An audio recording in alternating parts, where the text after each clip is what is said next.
So hi everyone, welcome back to your chemistry class. So students, today we are going to study about the physical properties in D block elements.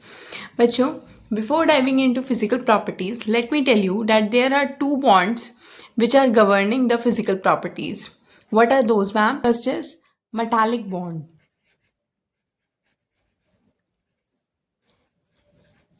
And the second one is covalent bond. Yes, you heard it right, covalent bond. Generally, we consider that covalent bond is only found in the non-metals, but it is not so. Even transition elements also show covalent bond. So, ma'am please explain कर दो कि metallic bond क्या होता है और covalent bond क्या होता है. बच्चे बहुत सिंपल है. पहले मैं आपको मेटालिक बॉन्ड बताती हूँ. ये वाला जो है ये metallic bond. I hope it is visible to all of you. या this is metallic bond. Yes, this is metallic. So इसमें होता है बच्चे, जैसे ये मैंने एक ब्लॉक बना दिया किसी भी मेटल का. अब एक ब्लॉक है, उसके अंदर तो बहुत सारे एटम्स होंगे. एक एटम तो नहीं होगा, बहुत सारे एटम्स होंगे. ट्रू. अब जैसे मैंने यहाँ पे 6 एटम्स दिखाए. वैसे तो बहुत सारे होते हैं एटम, इतने बड़े बड़े तो दिखते नहीं है, लेकिन for the sake of understanding I have made so big. देखो, उसके अंदर कर्नल्स होते हैं. अब मैंने एक टर्म यूज की, कर्नल्स. कर्नल्स कर्नल्स क्या होता है बच्चा? कर्नल्स होते हैं न्यूक्लियस प्लस इनर इलेक्ट्रॉन्स. अब इनर इलेक्ट्रॉन्स का मतलब ये होता है कि वैलेंस इलेक्ट्रॉन्स को छोड़ के सारे जो इलेक्ट्रॉन्स होते हैं वो होते हैं inner electrons. In case of D block elements, inner electrons means all the electrons except the electrons of valence shell and penultimate shell. Inner electron means all electrons except valence shell means outermost shell, and penultimate shell means बच्चे second last shell. और इसके case में, D block elements के case में valence shell कौन सी होती है? NS होती है. और पेनल्टीमेट शेल कौन सी होती है? N-1D होती है. लेकिन बच्चे लास्ट फिलिंग किसकी होती है?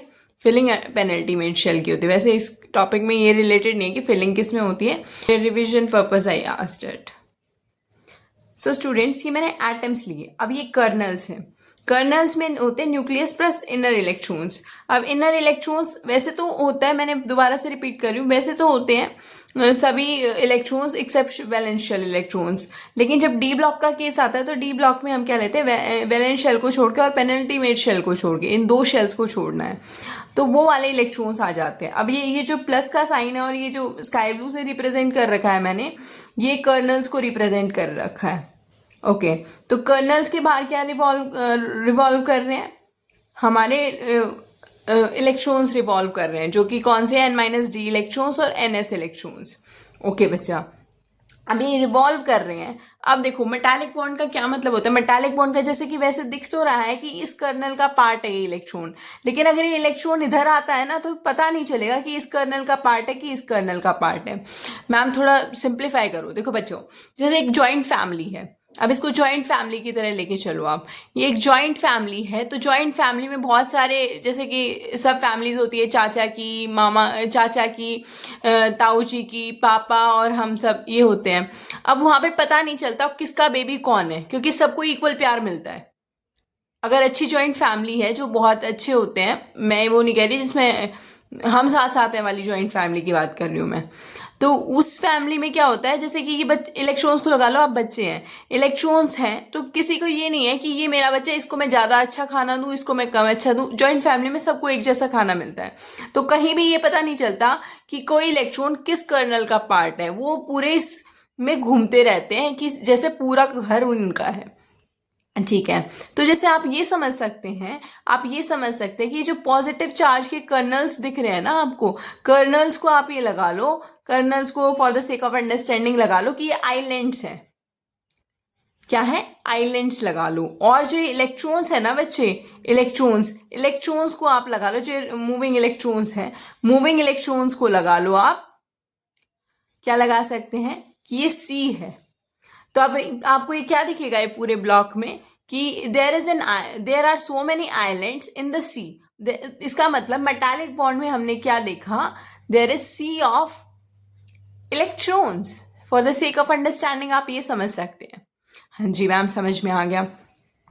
अच्छा, लेकिन अब कई बच्चों का ना हर बार ये होता है कि कोई भी क्वेश्चन आ जाए फिजिकल प्रॉपर्टीज पे, हमेशा एक ही आंसर देना है। क्या आंसर देना है कि बिकॉज ऑफ अनपेयर्ड इलेक्ट्रॉन्स। तो let me tell you my dear students कि मेटालिक बॉन्डिंग में हम वैलेंस शेल्स के इलेक्ट्रॉन्स को देखते हैं और पेनल्टीमेट शेल के इलेक्ट्रॉन्स को देखते हैं। अब वो चाहे पेयर्ड हो या अनपेयर्ड हो, दोनों तरह के इलेक्ट्रॉन्स को देखा जाता है। इतना आपको क्लियर है? हो गया। इसके बाद बात करते हैं कोवेलेंट बॉन्ड की। कोवेलेंट बॉन्ड, ये वाला कोवेलेंट बॉन्ड का एक्सप्लेन करती हूँ अभी मैं। कोवेलेंट बॉन्ड के केस में क्या होता है, अब इसमें तो था sea of electrons in which so many islands are present. Covalent के बॉन्ड के केस में क्या होता है बच्चे, कोवेलेंट बॉन्ड के केस में होता है कि अगर एक मेटल एटम के पास या आयन के पास अनपेयर्ड इलेक्ट्रॉन्स हैं, किसमें, वैलेंस शेल में या पेनल्टीमेट शेल में, या इसका मतलब क्या हुआ, या तो एनएस शेल में और n-1 डी सब शेल में, शेल बोलो, हाँ शेल में, सब शेल बोलेंगे ज़्यादा सही रहेगा क्योंकि एस भी तो है ना, सब शेल में। तब क्या होगा, तभी आपस में क्या करते हैं, ये कहता है कि अच्छा अब पेयरिंग करवा लेते हैं। पेयरिंग से क्या हो जाता है, एनर्जी कम हो जाती है। एनर्जी कम होने से क्या हो जाता है, स्टेबिलिटी बढ़ जाती है। अच्छा, अब मेटालिक बॉन्ड के केस में एक बात आपको मैं बताना भूल गई कि मेटालिक बॉन्ड में इलेक्ट्रॉन्स किधर भी जा सकते हैं, अनलेस कोई पर्टिकुलर वोल्टेज या पर्टिकुलर डायरेक्शन प्रोवाइड ना की जाए। हमें वोल्टेज का मतलब क्या होता है, बाहर से कोई फोर्स अप्लाई ना किया जाए। तो इसका मतलब जो मेटालिक बॉन्ड होती है माय डियर स्टूडेंट्स, वो क्या होती है, मेटालिक बॉन्ड होती है हमारी non directional. Okay, and non directional bonds are not that strong. But covalent bond में क्या होता है कि अच्छा इधर अनपेयर्ड इलेक्ट्रॉन दिखा तो मैं इसके साथ बॉन्डिंग कर लेता हूं ताकि मेरा कंप्लीट हो जाए, स्टेबिलिटी आ जाए मेरे अंदर। और ये वाला सोचता है कि मेरे मतलब एक हाथ से ले एक हाथ से दे, मतलब एक तरह से क्या होता है, हैंडशेक होता है। क्या होता है, हैंडशेक। तो जैसे यहाँ पे सी ऑफ इलेक्ट्रॉन्स था मेटालिक बॉन्ड में, इसके केस में क्या होता है, हैंडशेक होता है। क्या होता है बच्चों, हैंडशेक होता है। और इसके केस में सिर्फ हम अनपेयर्ड इलेक्ट्रॉन्स को देखते हैं, और अनपेयर्ड इलेक्ट्रॉन्स भी किसके, जो ऊपर वाले थे भाई, एनएस सबशेल के और n-d सबशेल के। और साथ में देखो जिस साइड वो एटम प्रेजेंट होगा जिसके पास अनपेयर्ड है, उसी के साथ तो हम हैंडशेक करेंगे। तो ये कोवेलेंट बॉन्ड क्या होती है बच्चा, डायरेक्शनल बॉन्ड होती है। इतना आपको क्लियर हुआ? मैम आपने फैक्टर्स तो बता दिए कि जो इन्फ्लुएंस करते हैं हमारी फिजिकल प्रॉपर्टीज को, कि दो बॉन्ड्स होती है जो इन्फ्लुएंस करती हैं, पर ये अलग अलग बॉन्ड्स हैं, मेटालिक बॉन्ड और कोवेलेंट बॉन्ड। अब there are so many physical properties like tensile strength, ductility, malleability, also colour. तो ये बहुत सारी फिजिकल प्रॉपर्टीज होती हैं। तो इनमें से मेटालिक बॉन्ड किसको गवर्न करती है और कोवेलेंट बॉन्ड किसे गवर्न करती है, प्लीज आप ये बता दीजिए। बता रही हूँ। तो पहले बात करते हैं कि मेटालिक बॉन्ड किन किन प्रॉपर्टीज को गवर्न करती है। बच्चे मेटालिक बॉन्ड मैंने आपको बता दिया, फिर से दोबारा बता रही हूँ कि एक तरह से सी ऑफ इलेक्ट्रॉन्स होता है इसके अंदर, सी ऑफ इलेक्ट्रॉन्स होता है। और इलेक्ट्रिकल कंडक्टिविटी क्या होती है, देखो मेटालिक बॉन्ड में ना हम क्या देखते हैं, उससे फिजिकल प्रॉपर्टीज में जाने से पहले बता रही हूँ, मेटालिक बॉन्ड में हम देखते हैं और वो डीलोकलाइजेशन ऑफ इलेक्ट्रॉन्स इन्वॉल्व हो। ठीक है बच्चे, जैसे कि हमारी हो गई electrical conductivity, thermal conductivity, metallic lustre, malleability and ductility. Ma'am kindly explain. देखो बच्चा, इलेक्ट्रिकल कंडक्टिविटी में क्या होता है, मैम हमने जहां तक पढ़ा है कंडक्टिविटी में होता है कि चार्ज कैरियर्स मूव करते हैं। हाँ जी बच्चे, तो यहाँ पे हमारे जो इलेक्ट्रॉन्स हैं वो मोबाइल है, एक दो कहीं भी जा सकते हैं, एक एंड से दूसरी एंड की तरफ जा सकते हैं अगर एक प्रॉपर डायरेक्शन दे दी जाए, एक प्रॉपर फोर्स दे दी जाए। देखो जैसे बच्चों आपके अंदर बहुत सा कैलिबर है, लेकिन अगर एक प्रॉपर टीचर आपको असाइन कर दिया जाए जो आपकी ये करे कि आपको इनको गाइड करना है, अच्छे से पढ़ाई करें, ये सब करें, तो आप अच्छे से फ्लरिश कर पाओगे।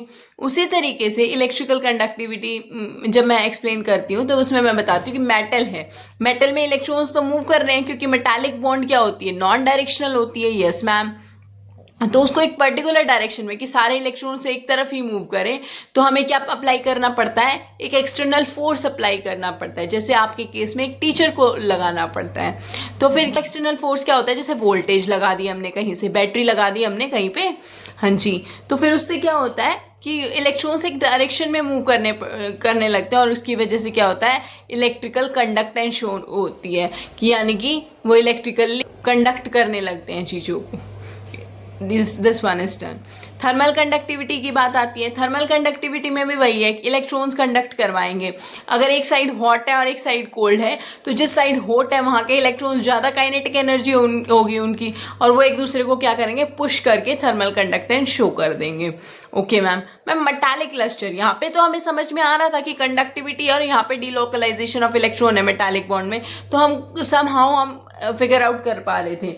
लेकिन मेटालिक लस्टर के केस में क्या होगा, मेटालिक लस्टर का केस भी बच्चे बहुत ही सिंपल है। इसमें क्या होता है, जो फ्री मूविंग इलेक्ट्रॉन्स होते हैं ना बच्चे, फ्री मूविंग इलेक्ट्रॉन्स, उनके ऊपर जब लाइट इंटरैक्ट करती है, इनकमिंग लाइट यानी कि जो फोटोन्स हैं वो पड़ते हैं, फिर वो री एमिट करते हैं लाइट। पहले इनके ऊपर लाइट पड़ी, फिर जो री एमिट करते हैं लाइट, ये फ्री मूविंग इलेक्ट्रॉन्स, इसकी वजह से क्या आता है, एक चमक आ जाती है, एक चमक आ जाती है, और उस चमक को क्या कह देते हैं, मेटालिक लस्टर कह देते हैं। Is it clear? ये तो बहुत सिंपल था मैम। देखो सारी चीजें सिंपल होती हैं अगर समझना चाहो तो। मेलेबिलिटी और डक्टिलिटी, अब देखो मेलेबिलिटी और डक्टिलिटी में क्या, कैसे मैं एक्सप्लेन करूं आपको। देखो जैसे कि क्योंकि हमें पता है कि मेटालिक बॉन्ड क्या होती है, नॉन डायरेक्शनल होती हैं। यस मैम, ये तो हमें भी अब समझ में आ गया कि किस ढंग से कह रहे हो आप। तो अब मेटल आयंस क्या करते हैं, they can slide past each other.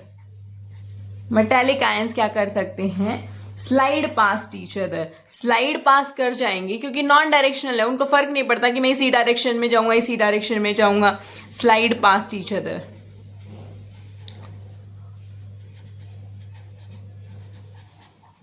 उनको फर्क नहीं पड़ता कि हम एक पर्टिकुलर डायरेक्शन में जाएंगे, हाँ जी, वो उनको चाहे आप इस डायरेक्शन में फैला दो, इस डायरेक्शन में फैला दो, वो क्या है, दे आर क्वाइट कंफर्टेबल, कि हाँ भाई हम कंफर्टेबल हैं, हमें आप किसी भी डायरेक्शन में ले जाइए।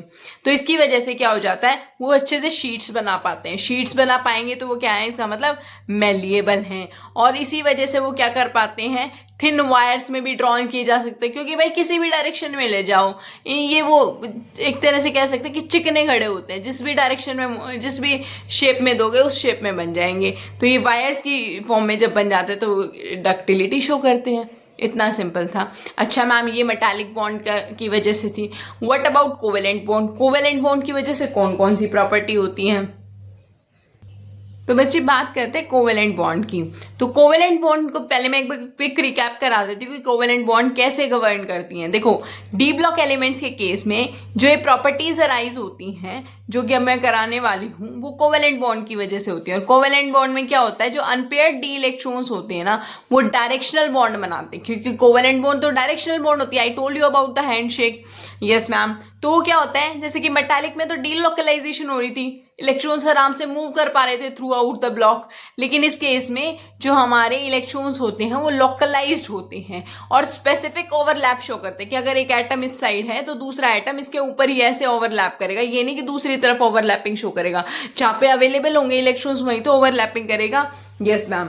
पहले अब इसकी वजह से कौन कौन सी प्रॉपर्टीज होती हैं बच्चे, इसकी वजह से होती है high melting and boiling point. High melting and boiling point में क्या होता है स्टूडेंट्स, हाई मेल्टिंग पॉइंट का मतलब बहुत ज्यादा हीट देनी पड़ेगी या टेम्परेचर देना पड़ेगा जब जाके वो मेल्ट होगा। True ma'am.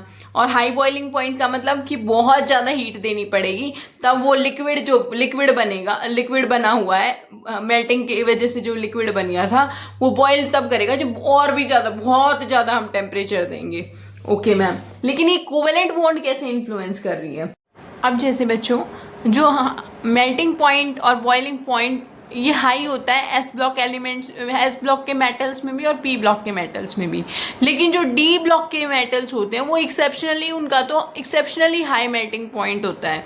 ऐसा क्यों होता है? क्योंकि बच्चे जो एस ब्लॉक एलिमेंट्स होते हैं ना, एस ब्लॉक के जो मेटल्स होते हैं उनमें कोवेलेंट बॉन्डिंग प्रेजेंट नहीं होती, और इनके अंदर जो डी ब्लॉक एलिमेंट्स होते हैं इनके अंदर कोवेलेंट बॉन्डिंग प्रेजेंट होती है। अब देखो बच्चों, कोवेलेंट बॉन्डिंग मैंने बताया था हैंडशेक, एक हाथ से ले एक हाथ से दे। जब दो जने हैंडशेक करते तो उनका जो बॉन्ड है, ये जो बंधन है, ये टूटना थोड़ा मुश्किल होगा, डिफिकल्ट टू ब्रेक होगा। Yes ma'am. लेकिन जब हम किसी को ऐसे पकड़ते तो हम, अगर मेरा हाथ कोई छुड़ा दे तो ये बॉन्ड टूट जाएगा। हाँ जी बिल्कुल टूट जाएगा। लेकिन यहाँ पे तो एक दूसरे को म्यूचुअल हैंडशेक हो रहा है, म्यूचुअल। तो फिर इसका मतलब बच्चे जो high melting point and boiling point है वो किसकी वजह से है? कोवेलेंट बॉन्ड की वजह से है, जो कि डी ब्लॉक एलिमेंट्स में प्रेजेंट होता है, एस ब्लॉक एलिमेंट्स में प्रेजेंट नहीं होता। Yes ma'am, understood. लेकिन अब ma'am there is a trend given in NCERT, can you please explain it? Yes बच्चे, उसको मैं एक्सप्लेन करूंगी। लेकिन अब मैं आपको बताती हूँ, कोवेलेंट बॉन्डिंग में हम क्या देख रहे थे कि n-1 d इलेक्ट्रॉन्स हो और ns इलेक्ट्रॉन्स हो, वो भी अनपेयर्ड होने चाहिए, तभी तो वो पेयरिंग शो करने के लिए कोवेलेंट बॉन्ड बनाएंगे। Yes ma'am. तो अब आप देखते हैं ट्रेंड को, और ट्रेंड को देखते हुए मैं एक्सप्लेन करूंगी कि ऐसा क्यों होता है। सबसे पहले बच्चों, ये आपकी एग्जैक्ट एनसीईआरटी का डायग्राम है, और इस फिगर में है ना हमें बताया गया है trends and melting point of transition metals. So my dear students, आपको मैं पहली चीज आपको ये ऑब्जर्व करनी है, जो ये 3D सीरीज है इसका मेल्टिंग पॉइंट कम है एज कम्पेयर टू 4D, और 5D का सबसे ज़्यादा है। ऐसा क्यों है? क्योंकि बच्चे डाउन द ग्रुप जैसे जैसे जाते हैं समहाउ साइज इंक्रीजेस, और जो साइज इंक्रीज होने के कारण क्या होता है, जो डी सबशेल होती है वो मोर डिफ्यूज हो जाती है। मोर डिफ्यूज का मतलब बाहर की तरफ ज़्यादा फैल जाती है। बाहर की तरफ ज़्यादा फैल जाएगी तो कोवेलेंट बॉन्ड और भी ज़्यादा स्ट्रॉन्ग हो जाएगा। यस मैम, कोवेलेंट बॉन्ड और भी ज़्यादा स्ट्रॉन्ग हो जाएगा। तो इसकी वजह से जो 3D होता है, जिसका डी सबशेल सबसे छोटा है, उसका मेल्टिंग पॉइंट कम होगा क्योंकि लेस डिफ्यूज चाहिए। 4D का फिर उससे ज़्यादा होगा, और 5D का सबसे ज़्यादा होगा। इसके बाद बात करते हैं 3D, क्योंकि 3D के ट्रेंड्स ज़्यादा पूछे जाते हैं, तो 3D की बात करते हैं। तो 3D में आप देखेंगे कि जैसे जैसे n-1 d electrons, unpaired electrons increase कर रहे हैं, वैसे वैसे हमारा मेल्टिंग पॉइंट इंक्रीज कर रहा है। यस बच्चे, यहाँ पे सबसे ज़्यादा क्रोमियम के सबसे ज़्यादा हमारे क्या होते हैं, नंबर ऑफ अनपेयर्ड इलेक्ट्रॉन्स होते हैं। मैंगनीज के भी ज़्यादा होते हैं एफपी से, लेकिन मैंगनीज डिप शो कर रहा है। ऐसा क्यों? इसका कारण मैं आपको बताती हूँ। इसका रीज़न ये है बच्चे, जैसे क्रोमियम की इलेक्ट्रॉनिक कॉन्फ़िगरेशन क्या थी? क्रोमियम की मैम ये थी 3d5 फ्रेस 1, और 3d मैंगनीज की 3d5 4s2। अब बच्चों ध्यान से देखो, यहाँ सबसे ज़्यादा अनपेयर्ड इलेक्ट्रॉन्स हैं, इसीलिए इसका क्रोमियम का सबसे ज़्यादा है। लेकिन यहाँ पे डिप क्यों शो हुआ? यहाँ पे डिप इसलिए शो हुआ बच्चे क्योंकि आप देख सकते हो 3d5 है और ये फुल्ली फिल्ड है, 4s फुल्ली फिल्ड है। फुल्ली फिल्ड होने के कारण क्या हुआ, 3D और ये 3d5 एग्जैक्टली हाफ फिल्ड होने के कारण क्या हुआ कि इट इज़ क्वाइट कंफर्टेबल। अब इसे किसी के साथ बॉन्ड बनाने की जरूरत नहीं, क्योंकि ये बहुत ज़्यादा स्टेबल है। अब बहुत ज़्यादा स्टेबल है तो ये कोवेलेंट बॉन्डिंग बनाने में इतना कंफर्टेबल नहीं होगा। इस कारण से क्या होता है, मैंगनीज में एक डिप शो होता है, फिर उसके बाद इंक्रीज होना स्टार्ट कर देते हैं FeCO पैलेडियम इस ढंग से। सिमिलरली यहाँ पे ऐसा होता है, और यहाँ पे थोड़ा सा इसके कंपैरिजन में कम होगा, क्योंकि यहाँ पे नंबर ऑफ अनपेयर्ड इलेक्ट्रॉन्स कम होते चले जाते हैं। जैसे जैसे n-1 d इलेक्ट्रॉन्स बढ़ेंगे तो पेयरिंग होनी स्टार्ट हो जाएगी। आप इलेक्ट्रॉनिक कॉन्फ़िगरेशन करके देख लेना। तो उसकी वजह से क्या होता है, इससे तो कम होता है, मतलब ये एक्चुअली होता है किस टाइप से, हिल शेप में होता है। ये हिल शेप में होने के कारण, लेकिन बीच में एक डिप आ जाता है। देखो हिल शेप होता है ये, लेकिन बीच में एक डिप आ जाता है। डिप किसकी? मैंगनीज की वजह से। क्यों आता है मैंने आपको बता दिया। और यहाँ से ऐसे हिल शेप होता है, नीचे ये मैंगनीज के केस में वैली हो जाती है। सेम टेक्नीशियम के केस में वैली बन जाती है, लेकिन रीनियम का अलग केस है। आगे बात समझ में। इसके बाद हम अगली प्रॉपर्टी पे जाते हैं अपनी। Next property is hardness and tensile strength. इसको समझना तो बहुत इजी है, क्योंकि देखो कोवेलेंट बॉन्ड की वजह से होती है, होनी भी चाहिए, क्योंकि म्यूचुअल हैंडशेक हो रहा है। म्यूचुअल जो भी काम किया जाएगा भाई, एकता में तो बल है ही, तो फिर उससे क्या होगा, उनके अंदर बहुत ज़्यादा स्ट्रेंथ आ जाएगी and it is difficult to break. भाई डायरेक्शनल बॉन्ड है, स्ट्रॉन्ग तो होगी, नॉन डायरेक्शनल थोड़ी है। Now comes the hero of this topic, atomisation energy. जो एटमाइजेशन एनर्जी होती है उसको एंथैल्पी ऑफ एटमाइजेशन भी कहते हैं बच्चों। It is also influenced by covalent bond.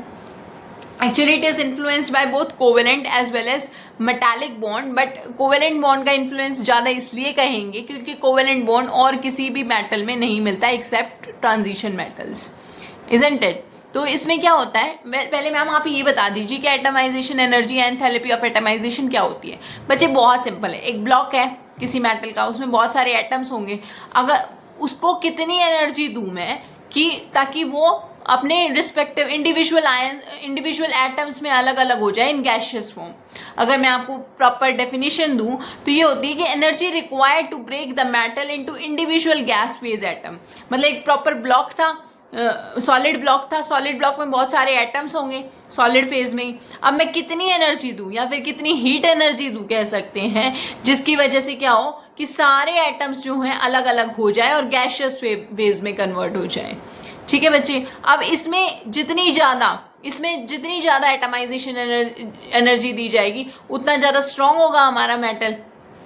ठीक है, और ये किसकी वजह से होती है एटमाइजेशन एनर्जी जो होती है बच्चे, वैसे तो होती बहुत metallic as well as covalent character की वजह से, लेकिन मेटालिक ज़्यादा इसलिए कहेंगे क्योंकि n-1 d इलेक्ट्रॉन्स और ns इलेक्ट्रॉन्स अगर अनपेयर्ड होते हैं, जितने ज़्यादा अनपेयर्ड होंगे उतनी ज़्यादा कोवेलेंट बॉन्डिंग होगी, और जितनी ज़्यादा कोवेलेंट बॉन्डिंग होगी उतनी ही ज़्यादा क्या होगी हमारी एटमाइजेशन एनर्जी, क्योंकि कोवेलेंट बॉन्ड तो काफ़ी स्ट्रॉन्ग है ना बच्चे, डायरेक्शनल बॉन्ड है।